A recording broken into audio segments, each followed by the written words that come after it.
lu yell fu mu toll nii. jërëjëf alors Babacar, position d'alerte bi nga xam ne waa société civile moom la ñu taxawee pour diggante ñaar ñi ñu bañ a dem ba àgg fu nga xam ne daal kenn dootu ko mënati lijjanti, surtout nag muy am conséquence jëm ci wàllum économie wala sax wàllum réew mi daal de façon générale. Nan nga gisee position bi nga xam ne société civile taxawee nañu ko. Bon, je pense que ne dañoo nekk ci benn moment d'alerte, peut-être moom la ñuy souligner pour le peuple sénégalais compte tenu situation bi nga xam moo am, mais il faut également aussi ñu def benn recul bu fekkente ni dañoo bëgg a am taxaw seetlu ci côté boobu noonu mooy ci fi ñu yegsee gum nii. laataa ñuy fi yegsi yan acte ak yan pas moom la majeure partie de ces personnes yi ngay wax posé ci relation bi am diggante ces deux personnes là. Parce que man à chaque fois bu fekkente ni dafa am situation yoo xamante ni dafay taxaw ngeen ni prôné benn lan mooy que nit ki pouvoir bi nga am na nga ko exercer pleinement, à la limite après mën nga indil nit ñi problème boo xam ne doo ko comprendre ndax diggante les deux personnes à chaque fois bu fekkente ni ñoom ñu ngi daan dox ci seen cheminement am noo xam ne noonu la ñu dooree. Parce que da ngay commencer ci biir parti politique bi malgré li kii di nekk le président parti politique yépp bi ñu dooree jëm ci wàllum campagne élection présidentielle à un certain moment xam nga ne la configuration amoon na changement boo xam ne taxawoon na ci. Parce que bi ñu ne ci biir parti politique bi le président du parti politique cër ak doye bi nga xam ne amoon na ko ci kanamu le leader ki nga xam moo nekkoon derrière muy Bassirou Diomaye Diakhar Faye bi ñu nekkee déjà ci campagne élection présidentielle bi am na soppite boo xam ne taxawoon na mooy à chaque fois ki ñu ne moom moo nekk candidat di yóotu ji palais présidentiel moom lañ daan jiital presque ci lépp. Loolu pour wane ne aujourd'hui quel que soit le fait que kii nekk le président du parti politique aussi am na koo xam ne moom la ñuy choisir kii léegi moom moo nekk kilifa gi parce que moom mooy incarner fauteuil président de la république te bu gagné élection présidentielle bi aussi moom mooy nekk ji le président de la république. Mais malgré tout aussi ci biir kii peut-être jën na xool ba jàpp ne dafa war a def recul bàyyi kii mu jiitu ci kanam la kële aussi nekk ci kanam di doxal à la limite amuñu ci problème. Mais le problème a commencé quand on est arrivé à l'exercice du pouvoir kii nekk le président de la république am noo xamante ni mu ngi koy doxee parce que mu ngi sóoraale ne quel que soit moom pouvoir gi mu am te mu doon loo xamante ni lu ko constitution bi may la dafa war a bàyyi xel aussi que ne ci benn côté kii aussi kilifaam la. te loolu boo xoolee bu baax benn instant mu ngi ko daan doxee ba moo waraloon sax mu amoon yéene que ni dafay def le tout ba gën ko yokkal ay pouvoir am ndax poste bi nga xam moom la ko jox en vérité bu dee ci constitution bi la daanaka amul dara loo xam ne lu fa nekk la. Président de la république am na yéene boobu noonu mais à la limite après lan moo nekkoon maanaam position ñi nga xam ne ñoo di ñenn ñi wala les uns et les autres parce que la majeure partie ñu bari dañ doon jàpp que ne. Président de la république moom moo yor ci gël guyam buy dox ci tapis rouge nit ki leeroog moom ci tapis rouge wala mu topp ci ginnaaw wala mu leeroog wala muy def leneen déranger wu ko ça doit pas déranger qui que ce soit l'essentiel mooy attente bi ngay am en tant que ku bokk ci askan bi la ndax mën nañ la satisfaire wala ndax mënuñu la satisfaire man dama jàpp ne am na loo xamante ni ci seen problème la ñoom lu am oui mais parfois aussi question d'ego bi nga xam ne ñu bari dañ ko évoquer ci seen diggante dafa am ñoo xamante ni ñoo ko gën a animé ba mu bokk ci li nga xamante ni dafa réveillé wu parce que man jàpp naa ne ci niñ mel naturellement suñu leen bàyyiwoon lu bari mu bañ a am yenn ñëg yoo xam ne mën nañ ko ñëgloo nit lu baree bari mën na fa bañ a yegg te jàpp naa ne aussi su boobaa yenn problème yi nga xam ne am nañ ko peut-être dinañ ko mën a waxtaane c'est vrai qu'à un certain moment il est arrivé que c'est comme si am na ñoo xamante nii exprimer nañ seen yéene ba mu leer nañ mooy que ne diw sàngam ak diw sàngam seen ànd bi mu mën a antooti te est-ce que réellement ñenn ñi yem nañ ci di ko exprimer nii tout court ndax aussi jëfuñ ci loo xamante ni après voilà indi na ay problème pour dire que ne ñenn ñi dem nañ ba naan ko il faut nga gën a jël ses responsabilités il faut nga gën a am nooy taxawee il faut nga gën a am nooy doxee il faut nga boo amee posture boobu noonu démb jëmale ko ci ñaari nit ñoo xam ne ba ñuy ànd ba ñuy xamante yëguloo ko far mel ne yàlla dafa antul yow sa yéene boobu noonu tey bu amee ci benn côté aussi loo xamante ni taxaw la ñenn ñi taxawee ne il faut ngeen waxtaanee fii ñeneen ñi taxawee ne il faut ngeen waxtaanee fii loolu aussi problème dafay am parce que man dama jàpp ne am na loo xam ne boo ko séentoo muy ñëw te nga am cër boo xam ne da nga koo am ci démocratie am ko ci ab réew da ngaa war di anticiper mais boo bàyyee ba mbir yegg si également nga bëgg jouer benn rôle bi nii dafay nekk problème moo tax man ma jàpp ne la société civile lu baax la lu askan bi di xaar ci lu baree bari la parce que seen participation ci wàllum démocratie lu am doyo moom la nekk mais est-ce que réellement fu mu toll nii tembe fa ñu waroon a taxawee pour jouer seen rôle ak bañ ko waroon a mën a jouer est-ce que waxtu boobu noonu rawul leen déjà dañoo seetaan lu yàgg ba béy wéy mbuus après nga bëgg a jël rôle boo xamante ni di nga ko jouer man loolu laa jàpp ne dafay nekk problème man dama gëm ne aujourd'hui li taxaw nii ak situation bi ñu nekk nii bu fekkee am na ñenn ñoo xam ne peut-être mën nañ ciy jouer benn rôle bi ñaari parti laa yaakaar ne moom la war a mën a nekk dafay concerner benn en grande partie peut-être les familles religieuses yi nga xamante ni am nañ leen ci benn côté beneen bi ci topp aussi ça va concerner leur famille politique ñooñu ñoo ci am famille politique moom dafa peut-être aussi que mënees na jàpp ne waaw non pas mënuñ ci dara non pas mënuñ ci dara démb Mouhamed mu ngi souligner benn parti boo xam ne ça va concerner leur propre famille yi nga xamante nii de sang war nañ ko ci mën a am pourquoi pas oui parce que xam nga la moo tax léeg-léeg bu problème yi amee ñenn ñi di jàpp ne dem ci way juru kii wala dem ci way juru kii daf koy laaj xam nga lu tax loolu parce que ñoom ñaar nit ñi àndee la parce que ñoom ñaar ni seen relation màggee la parce que ñoom ñaar li ñuy dem lante ak li ñuy dikkalante la parce que ñoom ñaar li xew ci diggante bi ñoom ñaar la parce que fii mën nga fi wax ay way politique mën nañu am ay problème mais way politique yi dem ba ay doom ne ci seen diggante loolu beneen affaire moom lay doon te ñoom ñaar ñii am nañ possibilité boo xamante ni lu mel noonu judd na ci donc à tout moment y a possibilité que wàllum sang boobu noonu peut-être ci benn côté mel ni am lu leen lii ay turandoo yeeg dem lante dikkalante ci wàllum famille am na foo xam ne bu fa situation bi di yegg ji est-ce que ñooñu aussi mënuñ am participation boo xam ne moom lañ ci mën a jouer peut-être que ba déggoo mën caa am benn bi muy wax ma ne la famille les familles politiques aussi xam nga tey le président de la République ñàkkul ñoo xam ne derrière peut-être politiquement ñoom ci côté boobu kese lañ koy junjee lu jëm ci wàllum xalaat aujourd'hui tey au sein de la coalition Diomaye président am na ñoo xamante ni jàpp ma te yaakaaruma ne wala bu amee tam duy bari ñu bari ne que seen yéene dina nekk ci nan lay Diomaye di def ba retrouver waat Ousmane Sonko ci ligne droite boo xamante ni dinañ mën a am déggoo gu mat sëkk parce que li tax may wax loolu mooy li ñu théoriser dans l'espace public kese moom laa mën a téye par contre bu dee ci beneen côté bi la nekk Pastef am na ñoo xamante ni ba fi may àdduna ni ñuy teewlu ñoom dañuy exprimer seen yéene ba ndege ni mooy que ne ñàkk déggoo mën naa am mais ñoom mënuñ jël yenn postures yi parce que ñoom liñ bëgg mooy que du ñu yegg ci benn séparation bu catégorique boo xamante ni dafay am c'est vrai que jéem ko plusieurs fois mais à la limite am na foo xamante ni yegg na fa mais est-ce que réellement loolu tam war naa mën a tax que ñoom tam ñu teg seen ay yoxo ci suuf jàpp ne dootul mën a entonti ba faaw ku mel ni tey El Malick Ndiaye comme le disait Alioune Tine ku mel ni tey Birame Souleye Diop ak ku mel ni keneen ak keneen la ñaari jëmm yooyu même ba fi ñu tollagum nii tembe man jàpp naa ne possibilité boobu war naa mën a am est-ce que président de la République dafa mere El Malick Ndiaye ba dootul mën a wax tey moom loolu beneen problème la boo xam ne da nga koy seen mais man dama gëm ne ñoom ñaar fi ñuy jaar ak li ñuy wax bu dul famille religieuse kese wàllum politique wala les personnalités politiques ñoo mën a régler cette situation dina jafe lool que ñu ne la société civile bii nekk Sénégal ni joué na ci rôle bu primordial ba ñoom ñaar ñu déggoowaat man loolu dama jàpp ne lu jafe lay doon compte tenu ñoom tamit il faut nga jéem a comprendre lan mooy posture le président de Pastef kenn ki jëmale ko ci une grande partie de la société civile tout comme également que moom tamit parce que il faut nga dellu tuuti ginnaaw quoi c'est vrai que président Bassirou avant mu yegg si nii dafa daan am aussi ay position dafa daan exprimer également aussi ay position par rapport ak ñu bëree bëri mais loolu peut-être avec le temps mën na changer parce que gis nañ ko posture gu mu amoon ci ñenn ñi après avec le temps da ciy deltu ginnaaw parce que peut-être la République l'oblige à avoir d'autres positions yoo xam ne yu bokkul ak yu mu amoon bu njëkk ba donc aujourd'hui bu fekkente dañoo dem ba taxaw ne relation bi kat ni mu mel nii c'est pas bien pour le Sénégal man dama gëm ne tey jii c'est une obligation te man dama gëm ne li war a mën a am mooy ñaar ñi ak lu mënti xew nañu def ba am déggoo boo xam ne dafay am ci seen biir te waxoon naa ko barki démb dama koy waxaat tey loolu noonu war a mën a am muy waxtaan bi wala déggoo bi ki ko war a gën a njëkk a cultiver di ci def kéem kàttanam ça doit être le président de la République du Sénégal parce que bu dara lul dara c'est lui qui a prêté serment parce que bu dara lul dara moom tamit dafa bokk ci ki nga xam ne moom la ñuy demander ji bilan en grande partie mën na am problème ak Ousmane Sonko et tout mais à chaque fois que ouverture war a mën a am pour déggoo war a am ci seen biir daf ko war a cultiver daf ko war a jéem parce que bu dara lu dara Sénégal c'est vrai que ñun ñëpp ay responsabilités la ñuy am par rapport ak lii xew ak lu mu mënti doon rawatina le président de la République ak le président de l'Assemblée nationale Ousmane Sonko am ko ci également parce que c'est lui-même qui a choisi pour que ñu fal ko mu nekk le président de la République mais à l'heure du bilan aussi dina ci bokk lu bari ndax kenn ku ne bu ñu la sampee nag sa wéy dafay bokk ci li nga xam ne lu am solo la ëllëg lan moo nekkoon sa bilan lan nga posé woon comme acte lan nga defoon ak fan nga ci tolloon yooyu yëpp yu am solo te aujourd'hui aussi jàmmam ak li gën ci moom mooy que réew mi mën a am une tranquillité réew mi mën a am une stabilité te loolu également da ciy bokk li nga war a mën a jéem aussi sa diggante ba yéen ñaatam ngeen am déggoo boo xam ne dafay antu mais fi situation bi toll nii waxtaan moom comme ni ko ñu baree bari di waxee lu mënul ñàkk moom lay doon déggoo bi lu mënul ñàkk moom lay doon mais bu ñu ko yemale seulement dans le cadre bu ñu naan c'est institutionnel la wala nii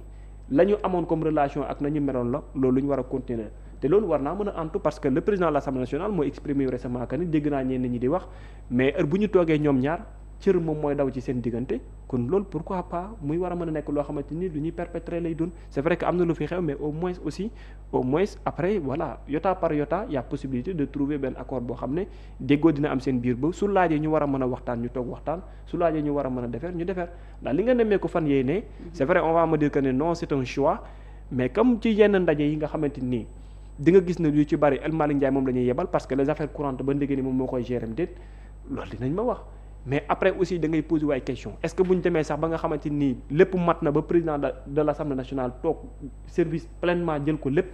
est-ce que yenn rencontre yi di nga gis tamit ñu koy partager wala yeneen ak yooyu laaj da ngay samp te loolu yëpp dafay jouer ci peut-être bien relation bi nga xam ne ñu ngi koy xaar parce que yàgg nañ théoriser ay problèmes mais à chaque fois ñu gisaan leen muy accompagner le président de la République li ñuy meeku mooy c'est comme si que ñaari personnes yi amuñu benn problème jubbante cravate am na fi leneen rek am na fi loolu dafa am loo xamante ni mooy yokku ga ci wàllum relation est-ce que ñu ngi préserver loolu ba ndege ni kun problème yi pour ñu saafara ko du nekk jafe-jafe mais il faut que aussi nit ñi di continuer di leen ko rappeler est-ce que ñi leen ko war a rappeler ñu leen koy rappeler déet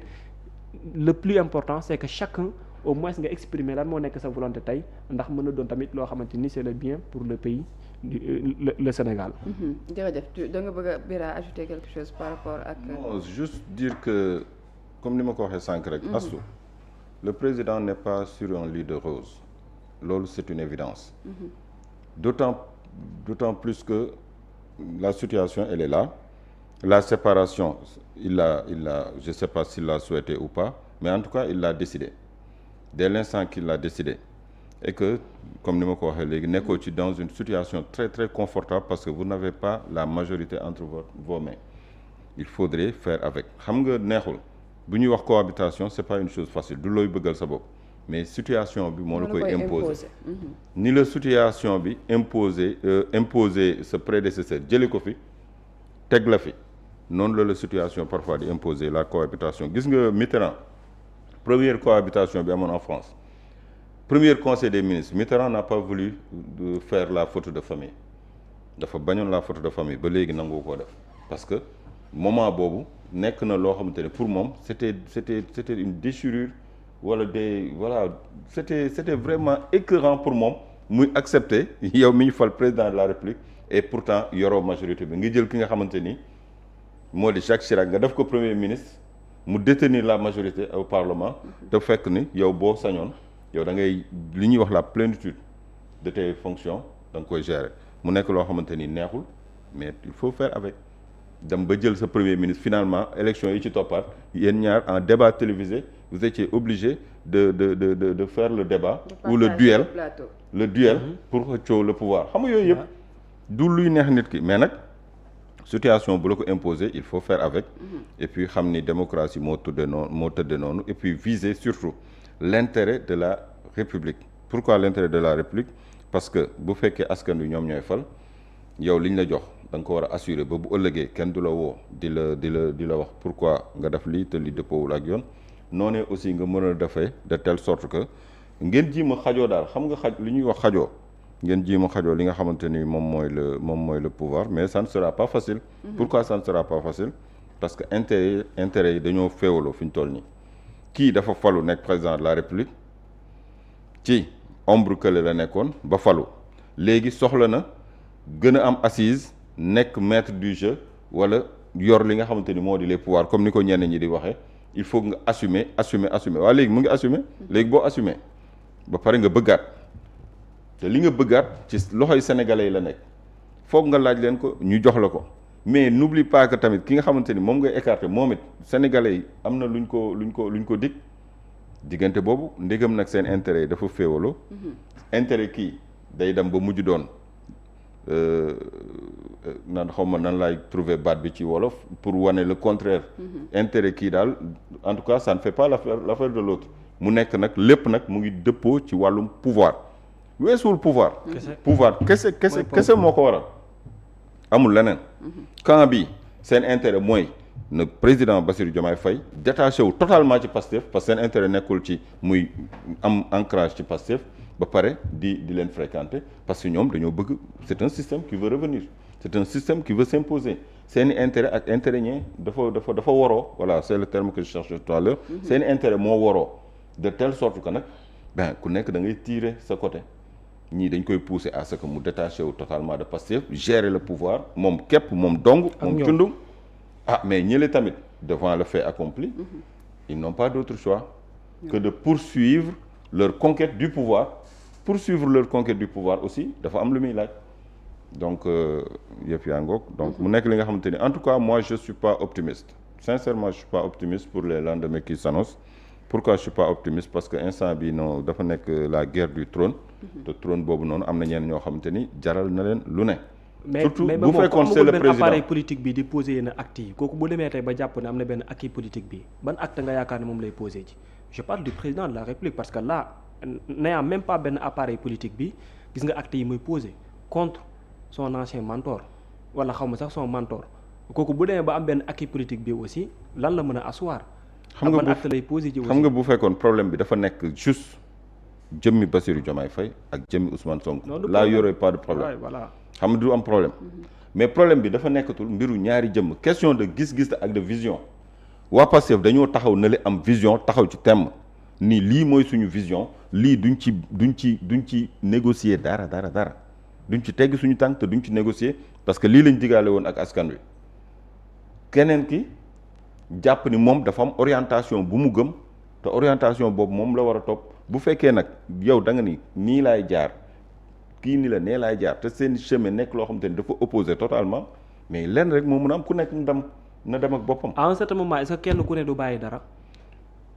bàyyi dara ngi moom mooy cohabitation bi nga xamante ni ñenn ñi dañ ni la constitution ne prévoit pas une cohabitation mais constitution. loolu tur la waaw xam nga loolu bi ñuy wax ni tur la rek. xam nga loolu tur la mais réalité bi moo am solo. te réalité bi dafa am lu mu imposer mooy cohabitation moo am ci réewum Sénégal tant que nag nangu woon ni cohabitation dafa am maanaam gérer wul tous les pouvoirs Pastef wala Ousmane Sonko gérer wul tous les pouvoirs Bassirou Diomaye Faye ak ñi mu àndal ñoom it gérer wuñu tous les pouvoirs ku ci nekk dafa am loo yor équilibre boobu nag comment chercher cet équilibre ku nekk yem ci fi nga war a yem ci li la yoon may. nga teg jeu démocratique bi sur du fair play maanaam même bu dee kii sama wujj la du ma def dara loo xamante ni c'est antidémocratique ou bien c'est des coups en dessous de la ceinture loolu jàmm war na mën a am mais bu fekkee ne ku nekk dafa matt ni man jaral na ma lu mu la jaral na ma ko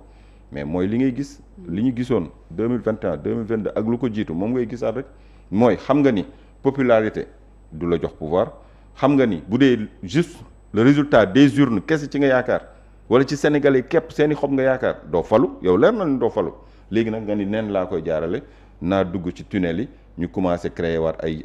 affaire fii ay affaire fële di voilà ku nekk di génn di voilà te yooyu dund nañ ko gis nañu résultat yi am na loo xamante ni sénégalais bu ñu fa yeggee peut-être duñ ko nangu te bu ñu nee lii duñ ko nangu ñee tamit ni lu mu leen jaral nañu ko gis nga confrontation bi li mu nar a jur ay dégâts yoo xamante ni après tout ça pour ça. dégâts yi mu jëroon ci jamonoy Macky Sall anamu tey est-ce que justice am na. amul. mais fu mu toll nii am na ñuy naan am na yeneen dossier yeneen scandale ci biir gouvernement bi des rencontres avec des juges beaucoup de choses qui se disent xam nga fii moom. am na sax ay ministres yu ñu jot a cité ci affaire tamit ci ay milliards ak yeneen. ah bon déjà. waaw. non à part lui sax am na yeneen kii. waaw mais ay rencontre ak magistrat nekkoon na ko waaw xam nga yow mën yàlla may na la xolu seetaan ma jàmm peut-être loolu ñu considéré peut-être comme ku ñu war a seetaan man personnellement wax fa dëgg neex yàlla non considéré ma ko comme koo xam te ne war naa mën a toog di jël samay nopp ak sama xel ak sama temps di ko jagleel dès l'instant que dama jàpp ni yow say wax ana lan moo ci war a mën a crédible gisuma ko puisque yow dañ lay woo ci benn mbir di la xaar ci benn mbir nga ni fukk daw un fugitif ne peut pas me renseigner sur ce qui se passe dans mon pays un fugitif qui disait détenir des bombes koo xam ne da nga yoroon ay bomb ni da nga yor ay bomb yow ñuy xaar nga larguer say bomb nga ni wuqet daw abandonnant femmes et enfants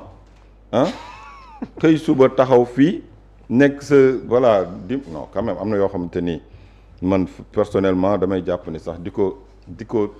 poser comme débat sax yëpp sénégalais yi mais nag il faut toujours savoir que fii Sénégal tamit ku nekk dafa am ci loo nekk il faut savoir que Sénégal ku nekk dafa am ci lu mu nekk am na ñoo xamante ni ñoom ña ca la ñu nekkoon démb ak bërki démb ca la ñu nekk ba léegi maanaam di concocter ay plan di concocter voilà ñu ngi seen benn lobby wala seen benn mafia di concocter seen yëf daal ci suuf ci ni ñu ko sentiré bon voilà mais li am solo ba am solo mooy kan moo war a wax ak kan la ñu war a déglu. parce que yow bu fekkee tantôt tu es société civile